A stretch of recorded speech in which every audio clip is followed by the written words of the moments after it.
क्यों नहीं किया गया पर्दे का एहतमाम? कुरान मुकद्दस में पर्दे की अजमत पर अल्लाह रब्बुल आलमीन ने कई आयतें करीमा नाज़िल फरमाई। आप सब मुसलमान हैं या नहीं है? कितने मुसलमान हैं? हाथ उठाना। तादाद सबकी है और कुछ ने अब भी नहीं उठाया है हाथ। और जबकि ये ध्यान रखा जाए, अगर किसी से इस्लाम इजहार कराने के लिए कहा जाए कि आप मुसलमान हैं और वो खामोश रहता है, हुक्म बदल जाए। ईमान इस्लाम का मसला है ये, ईमान कुफ्र का मसला है ये। कौन कौन मुसलमान, अगर हाथ उठाना पड़ेगा उसमें। सब मुसलमान हैं, नबी के मानने वाले हैं। नबी को तो मानते हैं लेकिन नबी का फरमान नहीं, कुरान को मानते हैं लेकिन कुरान का फरमान नहीं मानते हैं। जब कुरान ने पर्दे का हुक्म दिया है, क्यों नहीं किया गया फिर पर्दा? इस्लाम माशरा कॉन्फ्रेंस नाम रखा है ना, उसी के तहत में ये बात कर रहा हूं। सूरह नूर की आयत में अल्लाह रब्बुल आलमीन ने सबसे पहले जो पर्दे का हुक्म दिया है वो अल्लाह के नबी सल्लल्लाहु अलैहि वसल्लम की घर की औरतों को पर्दे का हुक्म दिया है।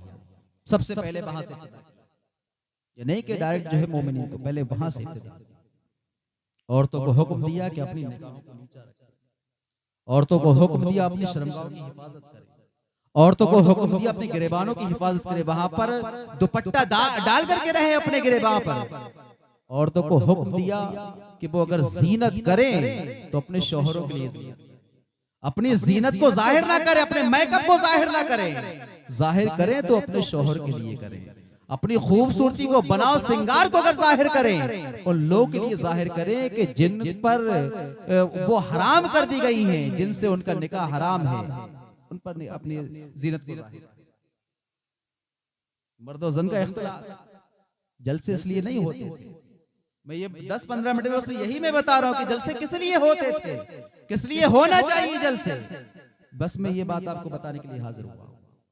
तकरीर करने का कोई मेरा मिजाज नहीं, वक्त भी काफी हो गया, नींद भी मुझको आ रही है, लेकिन मैं ये बता रहा हूं कि जलसा जिस लिए हो रहा है वो काम तो नहीं हो रहा है। क्या उर्स की तरह कि हर सालाना में उर्स होना ही होना है, होना ही होना, बस फातिहा हो जाए, मियाँ खुश हो जाए, मियाँ, क्या ये सब? जलसे में आने का क्या तरीका है, क्या सलीका है? आप में से कितने लोग ऐसे हैं कि मुंह में उनके गुटखा पड़ा हुआ, सुभान अल्लाह माशाअल्लाह करो, नापाक जबान से, गंदी जबान से, नजासत वाली जबान से अल्लाह का पाक नाम ले रहे हैं। यही आपने इस्लाह पकड़ी, यहाँ पर क्या इस्लाह पकड़ी है आपने? यहाँ अल्लाह रब्बुल आलमीन का नाम भी पाक, उसके महबूब का नाम भी पाक। बहुत कस्में खाते हैं ना अपने दीन की, हमारा दीन बहुत अच्छा है, दीन बहुत अच्छा है। फ्री में जन्नत के टिकट बंटते हुए नजर आते कि कौन जन्नती, मैं जन्नती, कौन जन्नती, मैं जन्नती, कौन जन्नती, मैं जन्नती। ये यहाँ पर होता है। नमाजी कौन? हजरत आप ही पढ़ लेना नमाज। ज़काती कौन? इमाम साहब आप ही दे लो ज़कात। सजदा शुक्र कौन? इमाम साहब आप ही कर लो। ये सब कितने हम में से ऐसे हैं, जलसे का ये प्लान कई दिनों से बना रखा है कि जलसे में जाएंगे जाएंगे जाएंगे, और आए 10-12 गुटके डाले जेब में, पीछे बैठे और pitch pitch pitch pitch pitch pitch pitch करते हुए नजर आते हैं। ये इस्लाह पकड़ी है। क्या किया हमने आके ये बताइए? 1 बजे तक बैठे, 12 बजे तक बैठे, 2 बजे तक बैठे, और काम एक भी हमने ऐसा नहीं किया कि जिसकी वजह से अल्लाह रब्बुल आलमीन हमसे राजी। जलसे की आप तादाद को तो बढ़ा देंगे, यहाँ बहुत लोग थे करगैया में सुनने वाले, बहुत लोग थे, बहुत अच्छे अच्छे लोग थे, लेकिन कोई एक भी ऐसा नहीं होगा कि जिसका आना मकबूल हो जाए। नसीहत पकड़ने की बात है, और जो देखता है, जो कहने की हिम्मत रखता है, वो कह देता है। मुझे किसी का कोई खौफ नहीं, किसी का कोई डर नहीं। अल्लाह रब्बुल आलमीन ने जो जिम्मेदारियां एक पढ़े लिखे को सौंपी है, एक आलिम दीन को जो सौंपी है, आलिम पर जरूरी है कि अपनी जिम्मेदारी को पूरा करे। इसलिए कि अल्लाह के नबी सल्लल्लाहु ताला अलैहि वसल्लम इरशाद फरमाते हैं, कुल्लुकुम राइन व कुल्लुकुम मसऊलुन अन रइयती, तुम में का हर एक जिम्मेदार है, उससे उसकी जिम्मेदारी के बारे में जरूर पूछा जाएगा। इमाम अपने मुक्तदियों का जिम्मेदार है, तो लीडर अपनी कौम का जिम्मेदार है। अगर बस्ती का कोई रहने वाला है, अल्लाह रब्बुल आलमीन ने अगर उसको इल्म से आरास्ता फरमाया है, अगर वो अपनी बस्ती में कोई बुराई को देखेगा, उस पर फर्ज है कि वो उस बुराई का बाई फर्ज है। वरना गूंगा शैतान बनता हुआ अगर देखता रहेगा, तो हदीस पाक के अंदर इसको शैतान अखरस कहा। गूंगा शैतान, शैतान भी और ऐसा शैतान है कि वो गूंगा है, उसकी जबान को खत्म। मैं क्यों गूंगा शैतान बनूं? मैंने बुराई देखी, उसका रद्द करने का पूरा पूरा हक है उसका, होना चाहिए। ऐसा नहीं है कि आया गया और बस चले गए, यहाँ से कहाँ गए, कहीं नहीं कहलाए, कुछ नहीं। ये नहीं होना चाहिए मुसलमान को कि यहाँ आए, खाया पिया, मर जाएंगे और कहीं चले जाएंगे, कोई पता ही नहीं है, हमारे कुछ हिसाब ही नहीं होना है। ऐसा आदमी भूला बैठा है, ऐसा मगन हो गया है, ऐसे ऐसे नशेड़ी, शराबी, जुआरी हमारी कौम में। पिछली उम्मतें थी, उन पिछली उम्मतों पर किसी पर शराब की वजह से अजाब आया था, किसी पर जिना की वजह से अजाब आया था, किसी पर रब की नाफरमानी की वजह से अजाब आया था, किसी पर अल्लाह रब्बुल आलमीन को ना मानने की बिना पर अजाब आया था। अल्लाह के नबी सल्लल्लाहु ताला अलैहि वसल्लम या दीगर अंबिया अलैहिमुस्सलाम जो तशरीफ लाए थे, उनकी शान में गुस्ताखियां करने की वजह से अजाब आया था। वो तमाम अजाब पिछली उम्मतों पर आते रहे। अल्लाह रब्बुल आलमीन ने उन उम्मतों को सफाए हस्ती से मिटा दिया। इस उम्मत के अंदर वो तमाम की तमाम बुराई जो अलग अलग उम्मत पर जो अज़ाब आए थे, किसी ने कोई बुराई की फौरन अज़ाब आया खत्म, किसी ने कोई गुनाह किया अज़ाब आया फौरन खत्म। रब ने फरमाया ये नहीं करना, उसने वही किया। कौम समूद को जो हजरत मूसा अलैहिस्सलाम की कौम थी, मना किया था इस ऊंटनी के करीब नहीं जाना, इसके साथ गलत नहीं करना, इसकी कोच नहीं काटना, इसको ज़िबार नहीं करना है। कौम नहीं मानी, ज़िबा किया, अल्लाह को अज़ाब में गिरफ्तार। कौम लूत पर अज़ाब आया, उनसे मना किया कि बदफेली ना की जाए, मर्द मर्द के साथ बदफेली ना करे, कौम नहीं मानी। अल्लाह रब्बुल आलमीन ने हजरत जिब्रील अमी को भेजा। जब जिब्रील अमी जमीन पर आए और जिस बस्ती में वो बदकारी होती थी, उस बस्ती को आप अपने पर लेते हैं, इतनी ऊपर ले जाते हैं, इतनी ऊपर ले जाते हैं।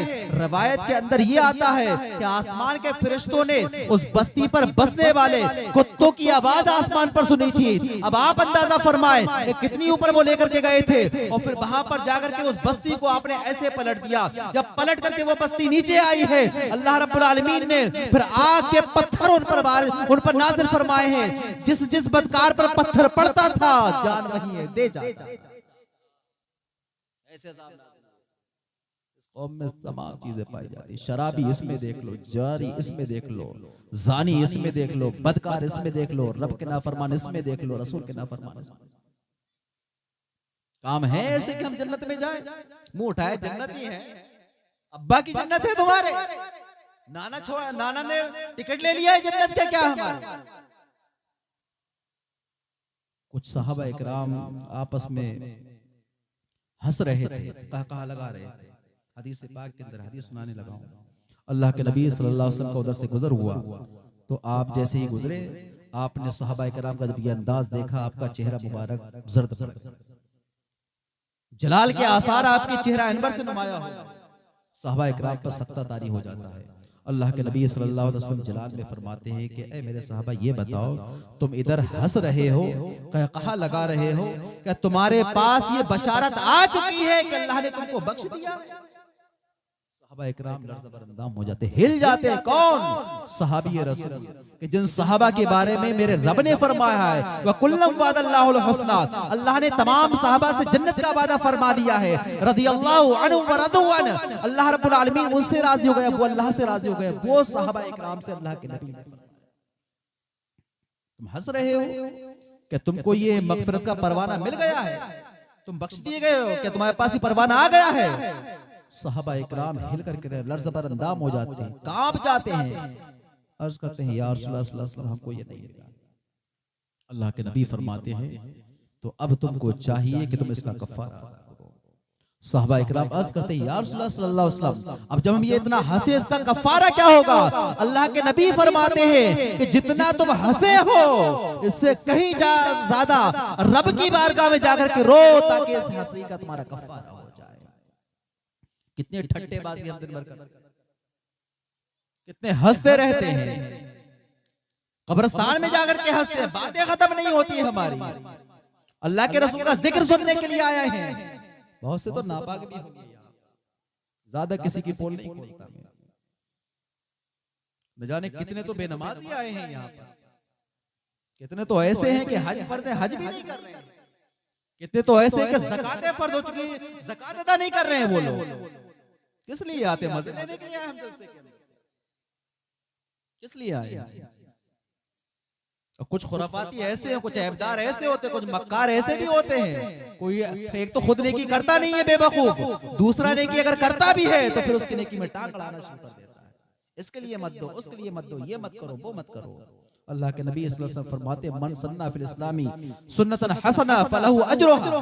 अल्लाह के नबी ने फरमाया कि जो इस्लाम में कोई अच्छी बात को राइज करेगा तो उस अच्छी बात का जितना सवाब होगा उस राइज करने वाले को मिल जाएगा, और जितने लोग सुबह क़यामत तक उस पर अमल करते रहेंगे उन तमाम को जितना सवाब मिलेगा उस बंदे को उतना भी सवाब मिलेगा। उन लोगों के सवाब से कुछ कमी नहीं की जाएगी। और ऐसे ही अगर कोई बंदा ऐसा है कि जिसने माशरे के अंदर कोई बुराई को राइज किया है, कोई बदकारी को किया है, गलत काम को राइज किया है, उसमें जितना गुनाह मिलेगा उस तमाम का गुनाह भी, और उन पर जितने अमल करते रहेंगे तमाम का गुनाह उस राइज करने वाले को मिलता रहेगा।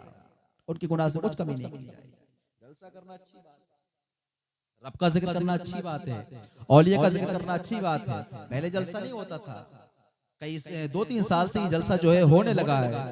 तो ये लड़कों ने इसकी पहल की, एक अच्छे काम की इन्होंने पहल की है, और आने वाली पीढ़ियां भी इंशाल्लाह ये करती रहेंगी। जब तक ये लोग रहेंगे हयात इंशाल्लाह ये हर साल जलसा करते रहेंगे। इनके बाद जितने भी लोग आएंगे इस जलसे को जब तक करते रहेंगे तो जलसा करने का जो सवाब है इनको भी मिलेगा, जितने लोग अमल करते रहेंगे तमाम को इसका सवाब मिलता चला जाएगा, तमाम को इसका सवाब। अच्छाई राइज करना चाहिए, बुराई राइज नहीं करना चाहिए। टांग अड़ाने वाले भी लोग थे कि जलसा करने क्या फायदा, मौलवी को बुलाया जाएगा, खिलाया जाएगा, पैसा देकर चले जाएंगे, तेरा क्या चला गया।